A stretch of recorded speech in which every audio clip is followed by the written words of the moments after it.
આપ જોઈ રહ્યા છો એબલ 24 ન્યૂઝ।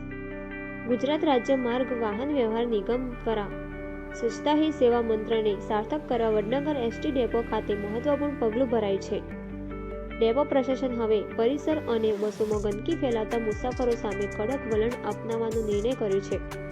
ડેપો અથવા બસની અંદર કચરો ફેંકતા, પાન મસાલાની પિચકારી મારતા કે ગંદકી કરતા ઝડપાશે તો સ્થળ પર જ કાયદેસરની કાર્યવાહી કરવામાં આવશે। સ્ટાફને સૂચના આપવામાં આવી છે કે મુસાફરોને નિર્ધારિત કચરા પેટીમાં જ કચરો નાખવા માર્ગદર્શન આપે। ડેપો મેનેજર દ્વારા મુસાફરોને સ્વચ્છતા જાળવવા સહકાર આપવા અપીલ કરવામાં આવી છે, જેથી આરોગ્યપ્રદ વાતાવરણ જળવાઈ રહે।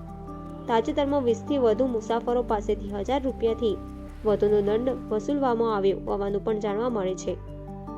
પ્રશાસનનો સંદેશ સ્પષ્ટ છે કે સ્વચ્છતા જાળવવામાં બેદરકારી સહન નહીં કરવામાં આવે।